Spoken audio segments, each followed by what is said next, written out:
Chers amis, je suis heureuse de vous retrouver pour une nouvelle vidéo retraçant certains faits marquants de la première session plénière de février 2014. Mardi, je me suis prononcée sur le rapport de ma collègue Madame Lunacek sur la lutte contre l'homophobie en Europe.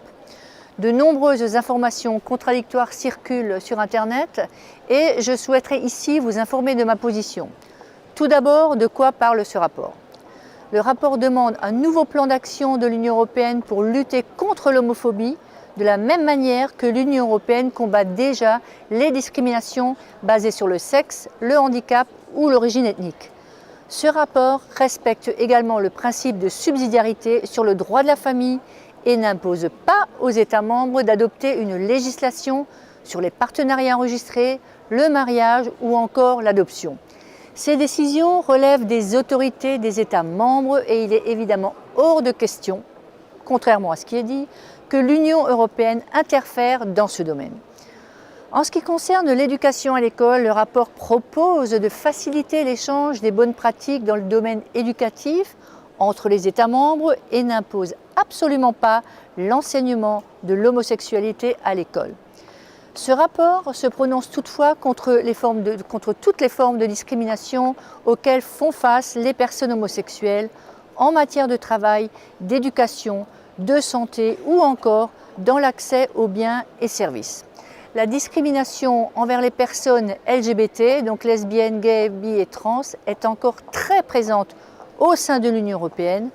Selon une récente étude de l'Agence des droits fondamentaux, une personne LGBT sur deux a déjà été victime de discrimination ou de harcèlement et une personne sur quatre a déjà été agressée physiquement en raison de son orientation sexuelle. Je considère que l'Union européenne doit se montrer exemplaire sur son territoire et ne peut pas tolérer toute forme de discrimination. Un autre texte très important adopté au cours de cette session plénière est le rapport sur la défense contre les importations qui font l'objet de dumping.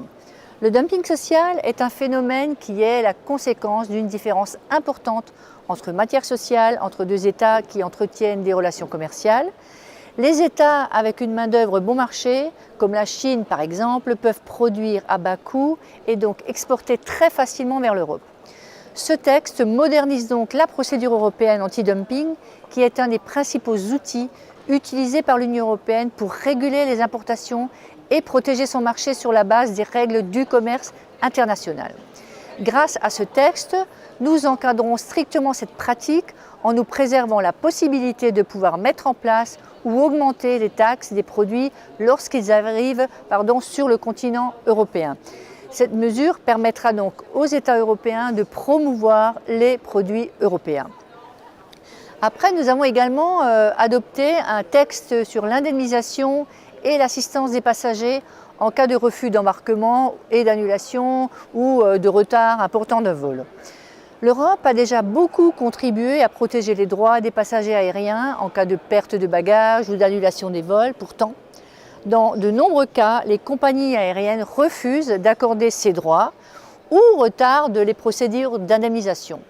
Face à cette situation, nous avons donc décidé de simplifier les démarches à effectuer pour les passagers aériens et nous avons contraint les compagnies aériennes d'informer correctement et en temps utile tous les passagers qui ont le droit à une indemnisation. Je milite au Parlement européen pour une Europe plus proche des préoccupations des citoyens et grâce à ce texte, vous serez mieux protégés face aux compagnies aériennes qui font trop souvent preuve de mauvaise volonté. Enfin, nous avons adopté une résolution demandant à la Commission européenne de revoir sa politique sur l'étiquetage des produits alimentaires. Encore, la Commission européenne, sous l'influence de certains grands lobbies, oui je le dis, certains grands lobbies alimentaires, souhaite adopter de nombreuses dérogations sur les règles d'étiquetage concernant l'indication du pays d'origine ou du lieu de provenance de certaines viandes fraîches. Je considère que cela est intolérable. Vous, consommateurs européens, devez être informés sur la provenance des viandes que vous consommez. Nous avons donc demandé à la Commission européenne de rendre obligatoire sur l'étiquette des viandes des espèces porcines, ovines, caprines et des volailles les lieux de naissance, d'élevage et d'abattage, comme le prévoit d'ailleurs la législation en vigueur pour la viande bovine. Nous avons également demandé à la Commission de supprimer toute forme de dérogation pour les viandes hachées. Voilà. Donc, pour certains grands thèmes que nous avons abordés au cours de cette session parlementaire, il y en aura une autre fin février. Merci beaucoup pour l'intérêt que vous portez à mon mandat et je vous dis donc à très bientôt. Merci beaucoup.